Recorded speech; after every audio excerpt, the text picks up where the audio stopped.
अस्सलाम वालेकुम स्टूडेंट। उम्मीद है आप सब खैर आफियत से होंगे।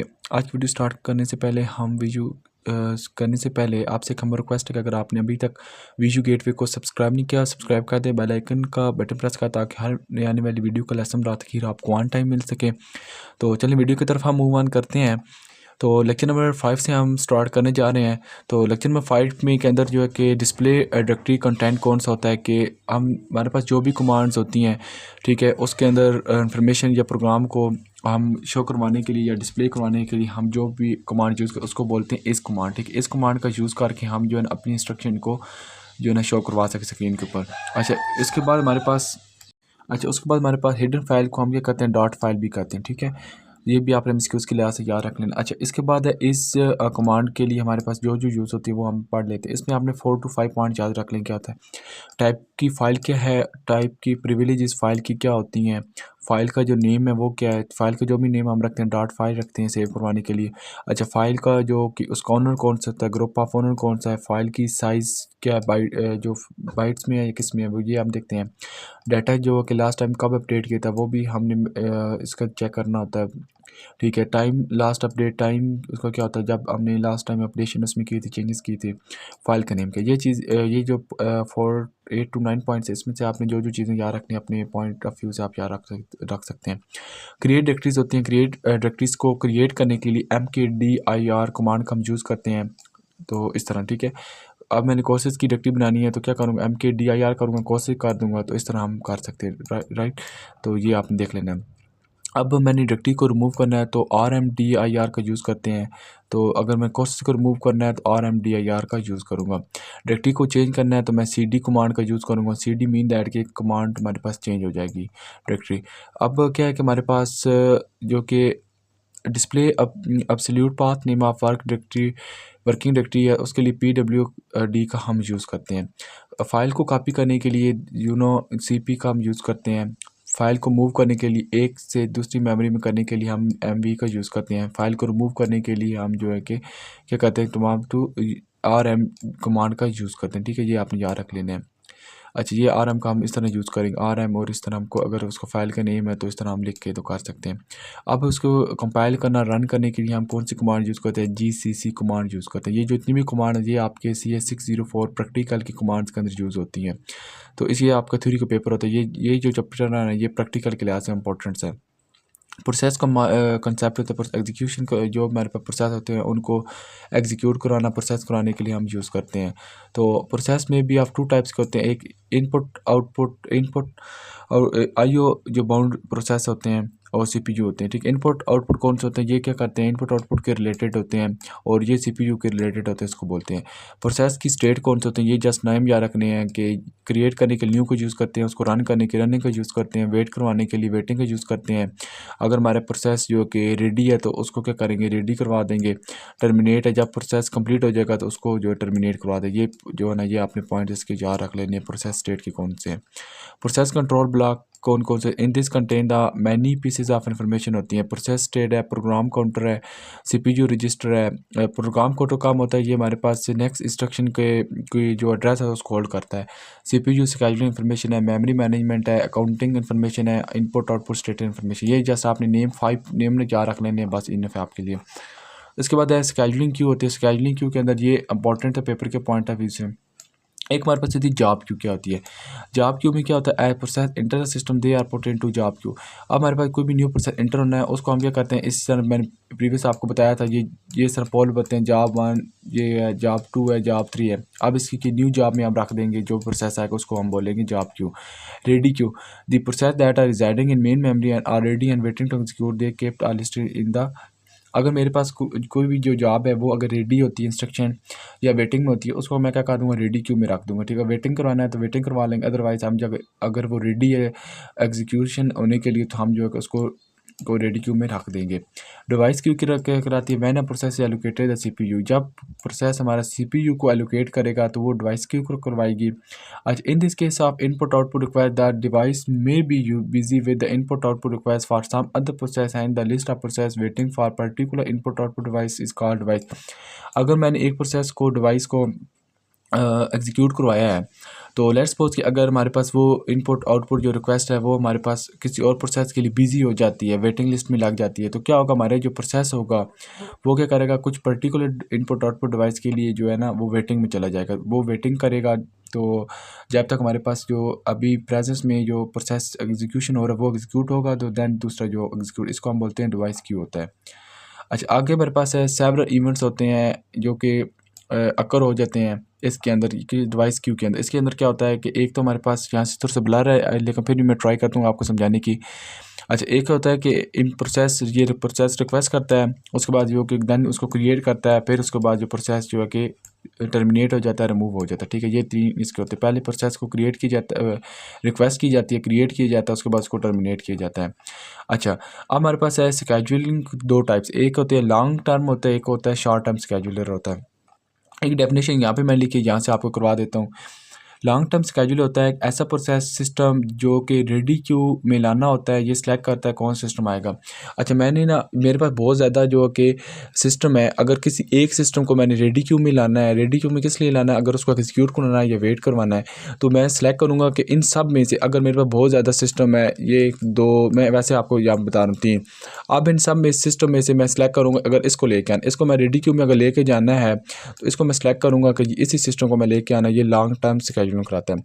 अब शॉर्ट टर्म की है, ये सिलेक्ट करता है कि कौन सा प्रोसेस एग्जीक्यूट होगा सीपीयू, ये बताएगा अब जो जिसको मैंने प्रोसेस करवाना है कौन सा ऐसा प्रोसेस है जिसने सीपीयू के अंदर एग्जीक्यूट होना है, ये हमारे पास क्या कराता है, शॉर्ट टर्म स्केड्यूलिंग कराता है। ये दो चीज़ें आपने अच्छी तरह से कर लेनी है। अच्छा, जो लॉन्ग टर्म स्केड्यूल होता है ना, ये क्या होता है कि अदर हैंड जो कि ये लेस फ्रीक्वेंट होता है, ठीक है, ये as compare to long term short term के, ठीक है। एंड अब हम नेक्स्ट देख लेते हैं। अच्छा, स्वैपिंग का मेथड मैं आपको बता देता हूँ, इंपॉर्टेंट है स्वैप करना। स्वैप मीन दैट कि उसको चेंज करना, री इंट्रोड्यूस करवाना। At some later time the process can be reintroduce at some later stage. अब जो भी प्रोसेस होते हैं कुछ स्टेज के बाद उनको री इंट्रोड्यूस करवाया जाता है कुछ स्टेजेस को, उसको बोलते हैं स्वैपिंग। अच्छा, स्वैप आउट क्या होता है, स्वैप इन, स्वैप स्पेस क्या होता है। Swap out in the swapper to move process from main memory to disk. Swap out होता है कि जो चीज़ हमने, ये देख मेरे पास मेन मेमोरी है और ये मेरे पास क्या है कि ये मेन मेमोरी है और ये डिस्क है, ये मैं एम से कर देता हूँ, इसको डी से कर देता हूँ। अब मैंने प्रोसेस को मेन मेमोरी से डिस्क की तरफ से लेके जाना है, तो ये मेरे पास क्या कराएगा, स्वैप आउट कराएगा। अब स्वैप इन, स्वैप इन क्या होगा, ये क्या करेगा, डिस्क से मेमोरी की तरफ उलट इसका होगा, अपोजिट मेमोरी की तरफ लेके जाऊँगा डिस्क से, ये हमारे पास क्या होगा, स्वैप इन कराएगा। अब मेरे पास स्वैप स्पेस क्या होती है, स्वैप स्पेस होती है on disk where swap out process are store is called. Swap जो स्पेस होती है डिस्क के अंदर, वो स्पेस होती है जिसके अंदर मैंने अपने जो प्रोसेस होते हैं उनको क्या करना है, स्टोर करवाना है, सेव करना है, उसके लिए हम स्वैप स्पेस का यूज़ करते हैं। लेक्चर नंबर 6 है, इसके अंदर हमारे प्रोसेस क्रिएशन होती है, प्रोसेस क्रिएट होना। इसके अंदर when several process create then is called जो पैरेंट प्रोसेस। अच्छा, पैरेंट प्रोसेस क्या होता है कि जब भी हमने कुछ सेवरल जो प्रोसेस होते हैं उनको क्रिएट करवाना हो तो वो क्या करवाते हैं, पैरेंट प्रोसेस करवाते हैं। चिल्ड्रन क्या होते हैं, अब क्या होता है कि आल्सो का क्रिएट अ मोर, अगर एक दफ़ा मैंने एक प्रोसेस क्रिएट कराया, आगे उस प्रोसेस के आगे फिर मैं अगेन उसी प्रोसेस को क्रिएट कराऊंगा, उसके आगे सब पार्ट्स बनाऊंगा, ये क्या करवाएंगे मेरे पास, ये चाइल्ड करवाएंगे, ठीक है। इसको हम बोलते हैं चिल्ड्रन प्रोसेस होता है। अब ये देख मेरे पास पेरेंट प्रोसेस है एक प्रोसेस, आगे इसके आगे मैंने फिर प्रोसेस बनाए हैं, इसके फिर बनाए, ये चाइल्ड प्रोसेस करा रहे हैं। अच्छा, चाइल्ड, अब हमारे पास when process create sub process also known as child. Child ये होता है कि अगर एक प्रोसेस मैंने क्रिएट किया, लाइक ये मैंने प्रोसेस क्रिएट किया सिर्फ एक, आगे इसके मैंने 3 जो है ना प्रोसेस क्रिएट किए, ये क्या सब प्रोसेस कराएं, इट्स मीन दैट ये चाइल्ड प्रोसेस है। अब child will use a resource of parent, it will not the new resource. Child ये होगा, ये पेरेंट प्रोसेस के लिए यूज़ होगा ये वाला, ठीक है, ना कि ये हमारे पास न्यू रिसोर्स के लिए यूज़ होगा, ये आपने बात याद रखनी है। हमारे पास क्या है कि इसकी 2 पॉसिबिलिटीज़ हो सकती हैं प्रोसेस को क्रिएट। एक तो ये होता है parent continue to execute concurrently within child, अगर वो एक सीक्वेंस से जो प्रोसेस एग्जीक्यूट हो रहे हैं उसको, उसके लिए हम क्रिएट करेंगे। या second, the parent wait until some और all of its children have, parent process उस वक्त तक वेट करेगा जब तक तमाम चिल्ड्रन प्रोसेस जो है ना वो टर्मिनेट नहीं हो जाते, तब तक जो है ना पेरेंट प्रोसेस वेटिंग में रहेगा, वो उस वक्त तक जो है ना टर्मिनेट नहीं हो सकता। अच्छा, जब न्यू प्रोसेस को क्रिएट करना है, इंपॉर्टेंट एमसीक्यूज है, ये फॉर्क सिस्टम को जो है ना कॉल करेगा। फॉर सिस्टम को कॉल करेगा ज़ीरो फॉर चिल्ड्रन प्रोसेस, ठीक है। ये कि किस फॉर जो सिस्टम कॉल करते हैं ज़ीरो फॉर चाइल्ड के लिए होता है। अच्छा, अगर मैंने फॉर सिस्टम को कॉल करना है, ठीक है, तो टिपिकली ये क्या होगा, एग्जीक्यूशन के लिए ये EXECLP का यूज़ करते हैं, ठीक है, इसको क्या कहते हैं। अच्छा जी, मैं अच्छा ये आपका पॉइंट्स है कि जब तक जो ना हमारे पास पेरेंट प्रोसेस उस वक्त तक टर्मिनेट नहीं हो सकता या एग्जीक्यूट नहीं हो सकता जब तक जितनी भी जो चाइल्ड के प्रोसेस है ना वो क्रिएट नहीं हो जाते।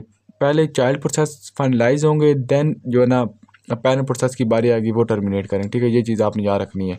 आगे termination of another why an prepared system का सच अबॉर्ट भी कहते हैं, ठीक है। ये भी MCQs के से याद रखना है कि प्रोसेस को जो टर्मिनेशन करवाते हैं तो उसको अनदर अप्रोप्रिएट वे भी होते हैं सिस्टम कॉल के तो करवाने, उनको हम बोलते हैं अबॉर्ट कहते हैं।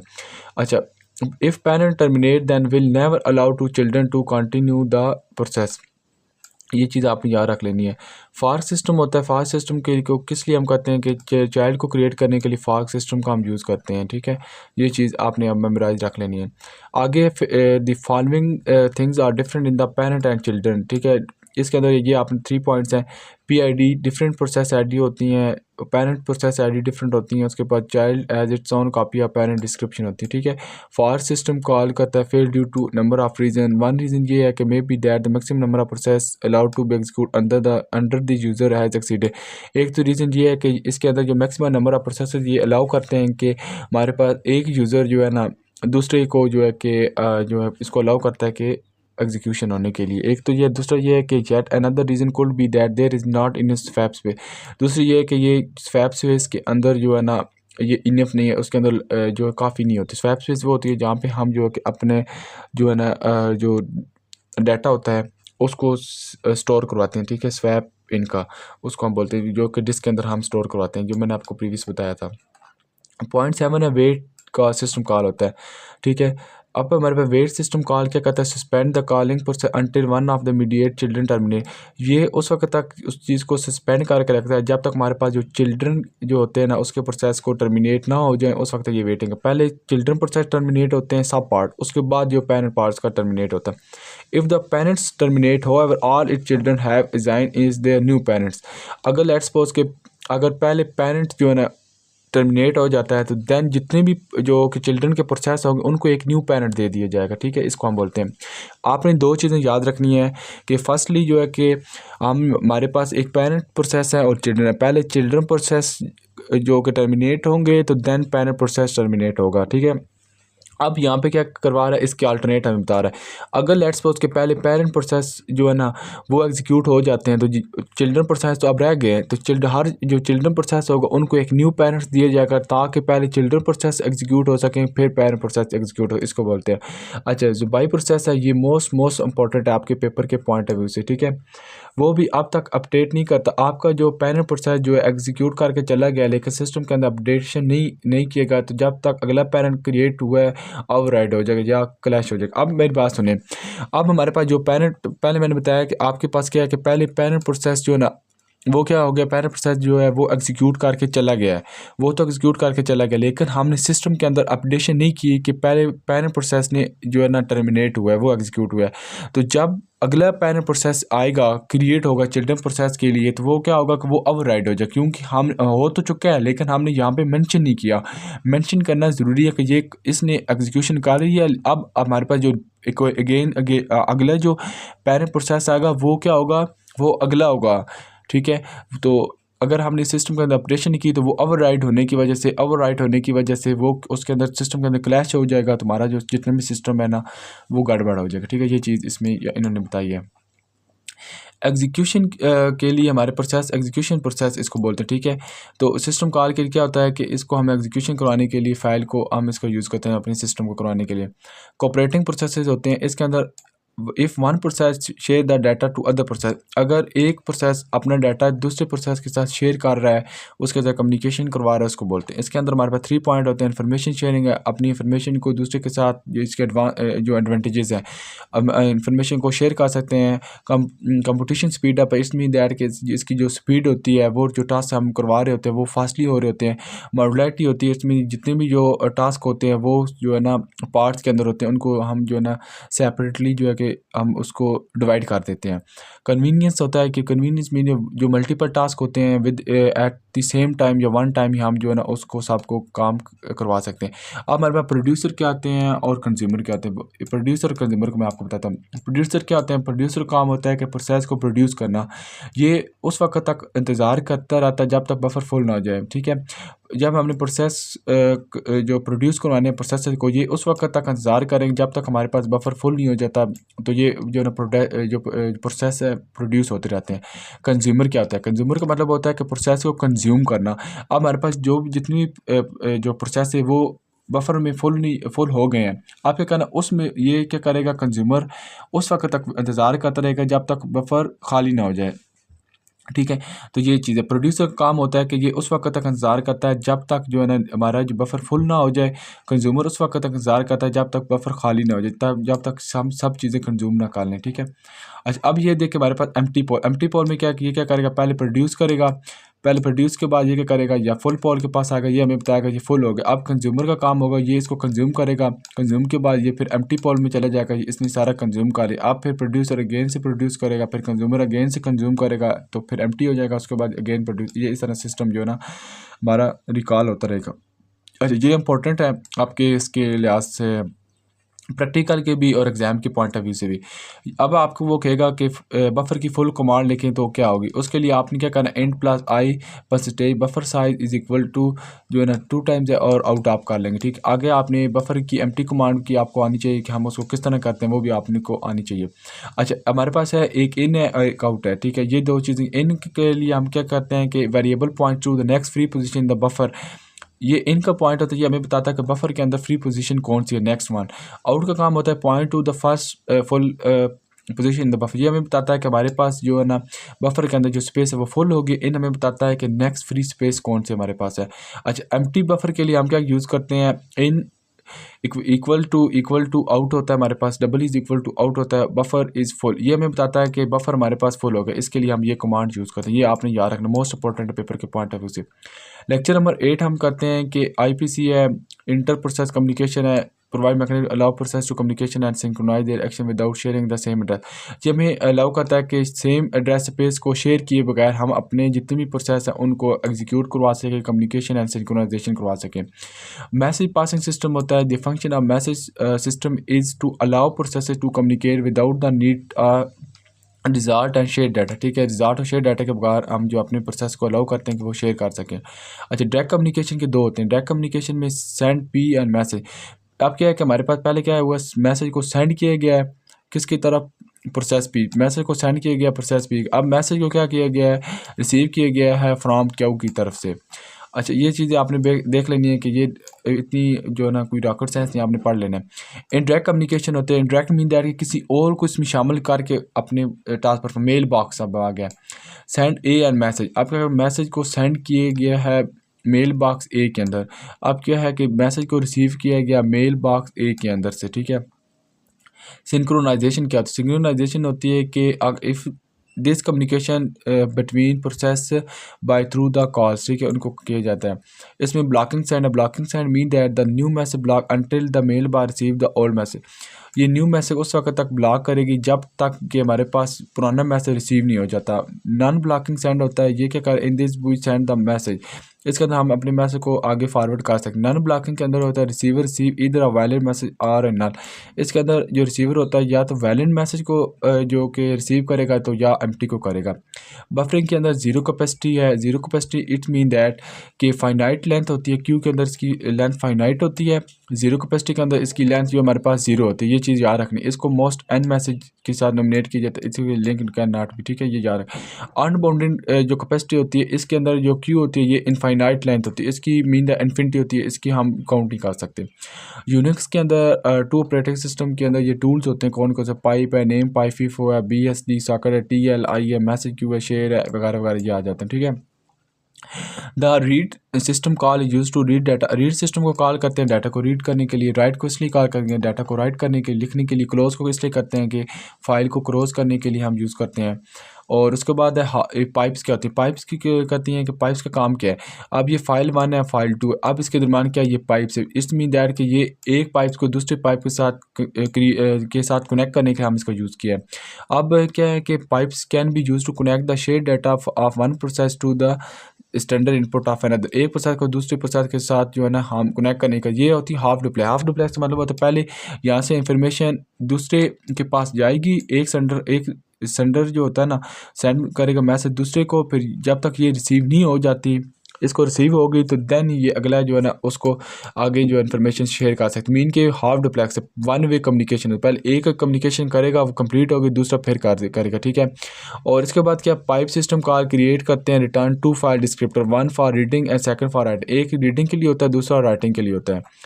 अच्छा, फंक्शन रिटर्न -1 इसमें दैट कि हमारे पास जो कॉल है वो हमारे पास फेल होगी, इसलिए हम इसको यूज़ करते हैं। लेक्चर नंबर 9 इंशाल्लाह हम लेक्चर नंबर 3 में करेंगे, वीडियो नंबर 3 में करेंगे। तो हमारे पास ये हमारे पास हो गए हैं, लेक्चर 4 हो गए हैं। तो अगर आपको वीडियो पसंद है, वीडियो को लाजमी लाइक और शेयर कीजिएगा।